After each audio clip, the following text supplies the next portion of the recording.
You know, I have a candy in my mouth, so sorry.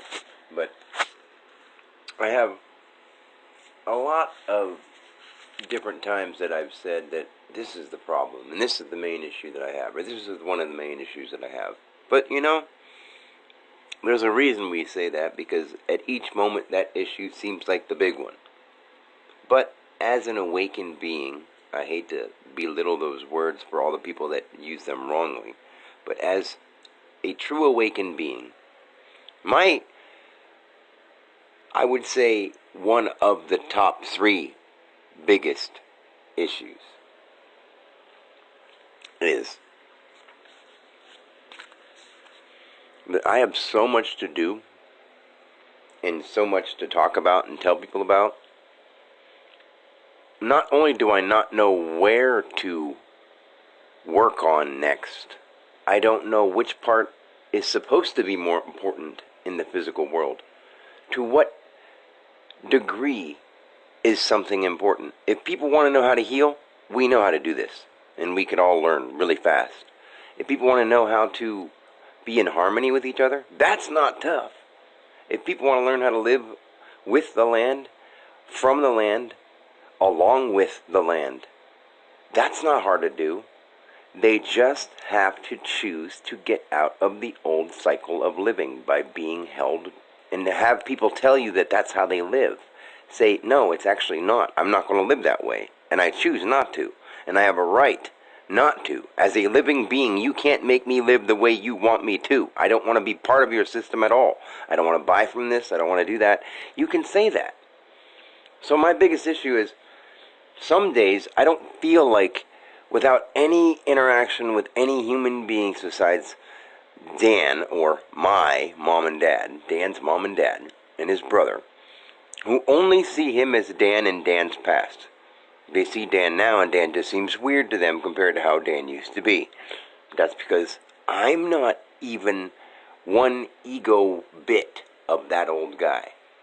I sound like him. I look like him. I'm changing a little bit, but I'm not trying to.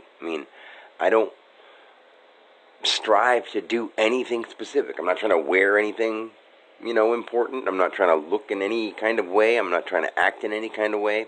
I'm just being as true and honest as I can without reaching out and being like, look at me, and making a spectacle. I'm still trying to say, hey, I have the answers for you, but I'm not going to go way out on. It would make no sense for me to do that. I can't do that. It wouldn't be helping people if I made them see it by doing something massive. So all I can do is offer it out of love instead of offer it out of something that would cause fear. And I have plenty, more than anyone's ever heard. I have plenty of things that can cause fear. And things that I know will happen. Things that I can show that have happened, that will happen, that are happening now. But nobody wants to live with that. I don't. And since I can't explain it to anybody and nobody takes the time to listen to me, all I can do is start explaining it to them with little simple words. And it's like, wow, how did you understand that? How did you? I'm like, because I was there when it started. And I remember it now. The thing is, when you live enough times as a human being and all the other beings that you are, along with your consciousness itself, you do remember. You totally remember. Somebody will eventually. And maybe that only one person was Dan Alexander. I would like to think no, but at times it really seems so.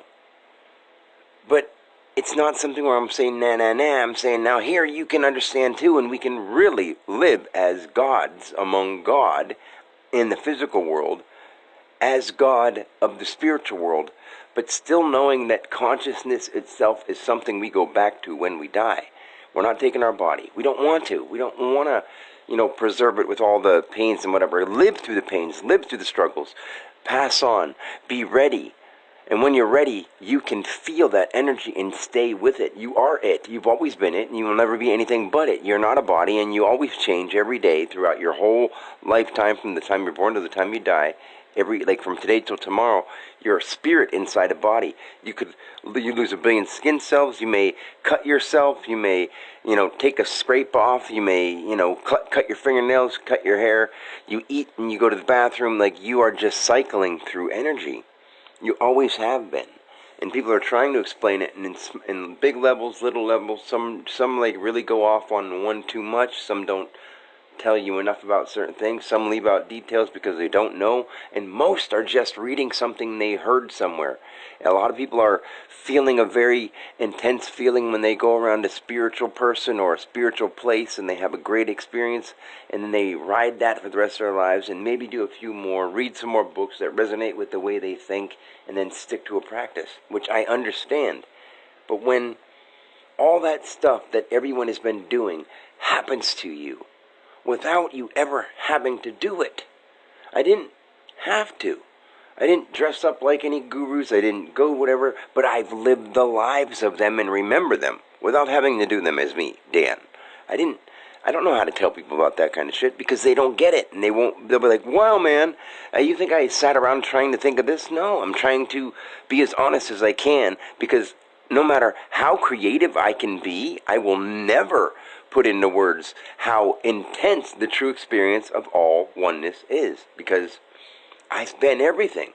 There's not a thing I haven't experienced. I just don't know right now what order it's going to happen in, because I've seen it all. And I don't want to. I want to be there. Just like you could walk out your front door today and walk out your front door tomorrow and walk out your front door 1 billion times, and one day there's a bee flying by. You don't want to know every time you open a door what's going to be there. If there's going to be sun, if there's going to be rain, if there's going to be... You don't want to know. We live in a world where we're trying to be so convenient, we know everything ahead of time and then hate it because we're bored with it. We're like, well, we're prepared for everything, so we got to make new things to worry about. We got to make new things to whatever, because if we don't have any fear in us, we get bored. So we have to live with some kind of thrill keeping us going. Well, let's stop doing that. The thrill is really understanding, and really understanding love now, becoming what we are. So that is one of the top 3 issues, is I have so much to tell people about that I don't want to spend all my time doing nothing but that. I never knew that there was so much to do in the world, but it seems like I'm doing nothing because I'm sitting in a hut writing and making videos and talking about as much as I can about spirit and God and consciousness as I can. But I'm not trying to be like, I'm not trying to overwhelm myself personally, because when I do that, it comes from a fake spot, so then I stop completely. So I say, no, I'm not going to do this anymore for a while. I need to like reconnect, so I'll spend my days with nature, and I'll just sit and I'll breathe and I'll do that kind of stuff, and that will even get boring because I've done it so many times now, and I remember so many lives that I have to like really, really focus, and I can go into a place of oneness and just comfort and just peace. But there's times where I'm like, but I got things I got to do in this physical world now. I actually understand, and I got to go out there and do this. So I'm peace, but I got to get moving, and I'm like, it's this weird balance, but it's a beautiful balance, because if I sat around and did nothing, I would waste such an experience for the world. And if I do too much, I'll push the world away.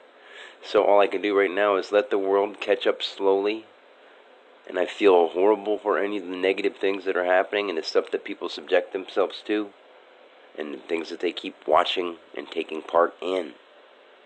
All we can do is gather in places together with groups of people who care and want to do something great and want to do something about peace and harmony. And I mean, the things that may sound cheesy unless they're on a movie that touches you for 20 minutes. Like, let's live a life like that. Why not? You want to live a life of just being rugged and rough and rude to each other? Why? But make your own choices. So, until next time, peace.